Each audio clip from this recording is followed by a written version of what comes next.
तो हम व्याकरण पढ़ रहे थे इतने दिनों से, और व्याकरण में हमारा जो पूरा कोर्स था, सिलेबस था, पाठ्यक्रम जो है आपका 9th क्लास में पहला पाठ है शब्द निर्माण, जिसमें कि उपसर्ग और प्रत्यय थे, और इसी में दूसरा था समास।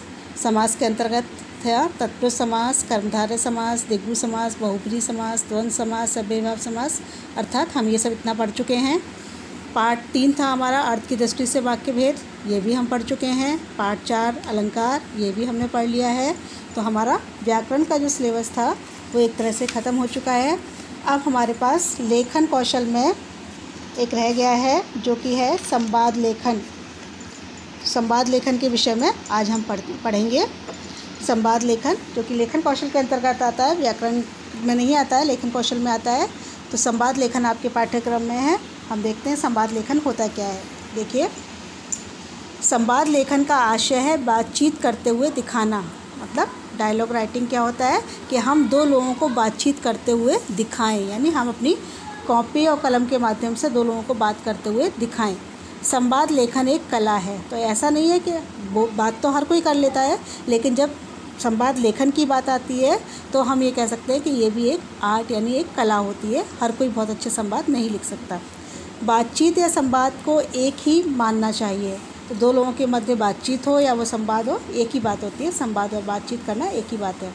बातचीत बिल्कुल स्वाभाविक होती है, और ये बात तो हम सभी जानते हैं, और इस बात को हर कोई मानेगा कि बातचीत जो होती है, मतलब जब दो लोगों के बीच संवाद होते हैं तो बिल्कुल स्वाभाविक होते हैं। स्वाभाविक यानी नेचुरल होते हैं। उसमें ऐसा कुछ नहीं होता है, क्योंकि किसी भी विषय पर बात छिड़ सकती है। उस समय कोई प्रिपेयर होकर नहीं आता, कोई भी पहले से नहीं पता होता है कि किस विषय में बात होने वाली है। तो जो कुछ बोलते हैं वो बिल्कुल स्वाभाविक होता है।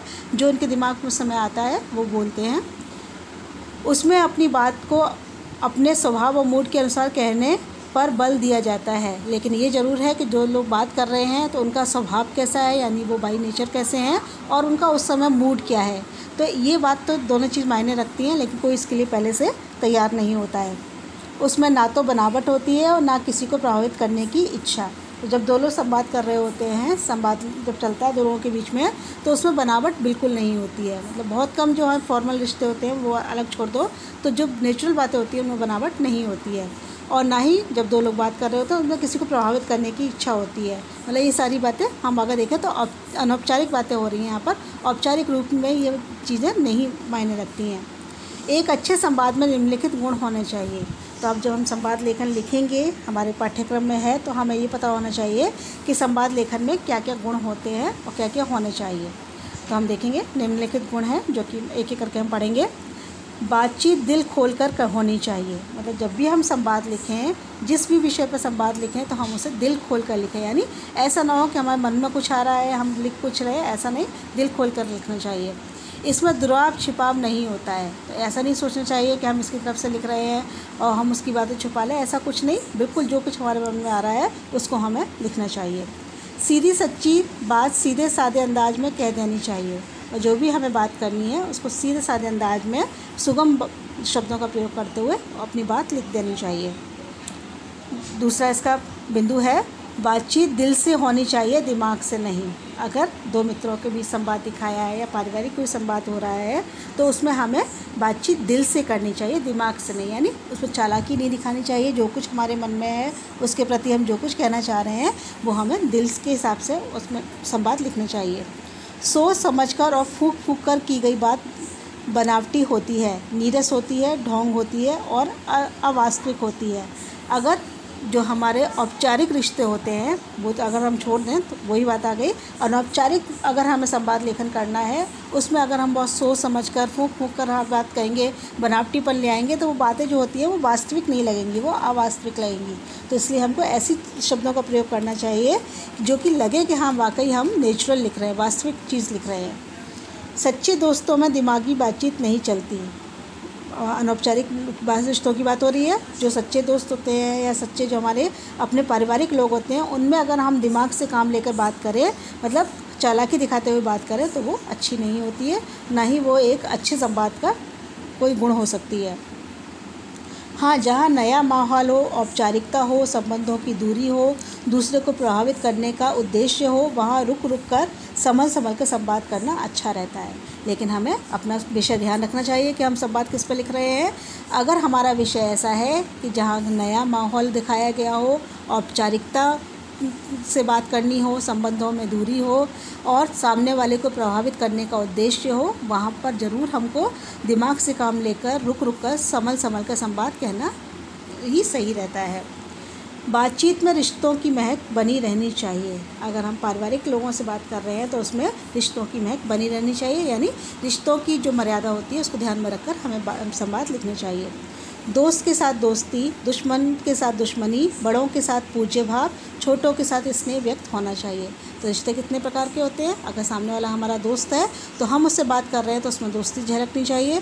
दुश्मन के साथ हम बात कर रहे हैं तो उसमें दुश्मनी झलकनी चाहिए। बड़ों के साथ बात कर रहे हैं तो पूज्य भाव, आदरणीय शब्दों का प्रयोग करना चाहिए। और अगर छोटों के बीच संवाद लिख रहे हैं तो उसमें स्नेह झलकना चाहिए। बातचीत में संबोधन बहुत महत्वपूर्ण होते हैं।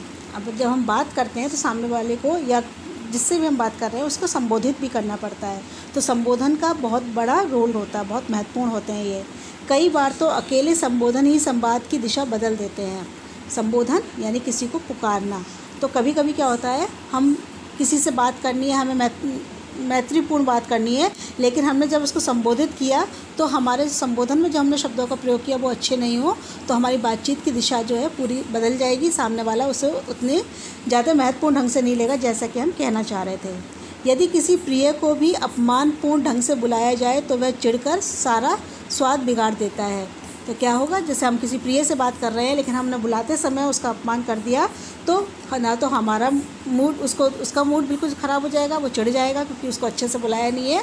तो जो सारा माहौल बनने वाला था संवाद का वो सब बिगड़ जाएगा। दूसरी ओर प्यारा से संबोधन पाकर दुश्मन की दुश्मनी भी पिघल सकती है। और इसके अपोजिट अगर हम बात करें, अगर हम भले ही अपने दुश्मन से बात करने जा रहे हैं लेकिन हमने उसको संबोधित करते समय अच्छे शब्दों का प्रयोग कर लिया तो एक बार उसका भी मन पिघल सकता है। तो ये संबोधन का बहुत महत्वपूर्ण स्थान होता है।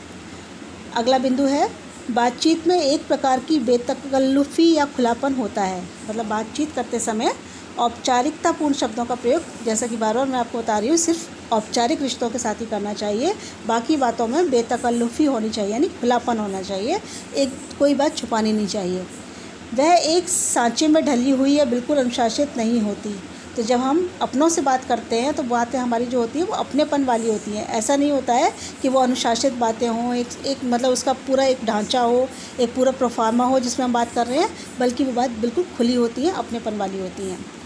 उसमें कुशल क्षेम, हंसी मजाक या मूड सेट करने के अवसर भी होते हैं और होने चाहिए। तो जब हम अपनों से बात करें तो सबसे पहले हमारी जो बातें शुरू होनी चाहिए वो ऐसी होनी चाहिए कि हम उनकी कुशलता के बारे में पूछें, बीच बीच में उनसे हंसी मजाक भी करें और जो बात हम उनसे करना चाह रहे हैं मुख्य बिंदु तक आते आते हम उनको उसके लिए तैयार कर लें, उनका मूड ऐसा बना लें कि हमें जो आगे बात करनी है वो उसके अनुकूल हो जाए। इनका भी बातचीत में महत्व होता है। तो ये सारी बातें जो है बातचीत में महत्वपूर्ण स्थान रखती हैं। अगला बिंदु है, बातचीत अवसर के अनुकूल होनी चाहिए। यानी जब भी हमने संवाद लिखना होता है तो आपको जो विषय दिया गया हो उसी के अनुकूल हमें अपने संवाद लिखने चाहिए। ना ज़रूरी नहीं है कि हमने जो ऊपर बातें पढ़ी हैं कि बनावटीपन नहीं हो और ये सारी बातें नहीं है, ऐसा नहीं है, उनको भी ध्यान में रखना है। लेकिन हमारा जो विषय है उससे हटकर नहीं जाना चाहिए। हमारा जो विषय दिया गया है उसके अनुकूल ही हमें वार्तालाप दिखानी चाहिए। सुख में खुशी, गम में गमी और क्रोध में उग्रता होनी ही चाहिए। ऐसा नहीं हो कि हम किसी से सुख की बातें कर रहे हैं तो उसमें हमारी खुशी ना झलके। अगर हम किसी के प्रति अपना दुख प्रकट करना चाह रहे हैं तो उसमें हमारा दुख ना झलक रहा हो। और ऐसा भी ना हो कि हमें क्रोध प्रकट करना हो और हमारी जो संवाद है उसके शब्द हमने ऐसे प्रयोग कर लिए जिसमें उग्रता ना हो। तो हमें इन सब बातों का ध्यान रखना चाहिए कि हमारे किस अवसर पर बात कर रहे हैं उसके अनुकूल ही बात होनी चाहिए। उसके बिना बातचीत किस काम की। अगर हम ये सब नहीं करेंगे, इन बातों पे ध्यान नहीं देंगे तो फिर बातचीत का कोई मतलब नहीं रह जाता है। तो संवाद लेखन में ये सारी जो बातें होती हैं जो हमने अभी ये 6 बिंदु पढ़े हैं बहुत महत्वपूर्ण होते हैं। तो इनको बहुत ध्यान देना चाहिए हमको लिखते समय, और जो भी विषय दिया गया उसके अनुकूल बातें करनी चाहिए। इसको ध्यान में रखकर और पिछली कक्षाओं में जो आपने पढ़ा है संवाद लेखन 6, 7, 8 में, उनको ध्यान में रखकर कुछ आप अपने आप विषय लेकर और इन्हें घर में लिखने का अभ्यास कीजिए। अच्छी अच्छी बातों को लिखने का प्रयास कीजिए, अच्छे शब्दों को उसमें चयन कीजिए, जिससे कि आपके बात जो है प्रभावशाली लगे।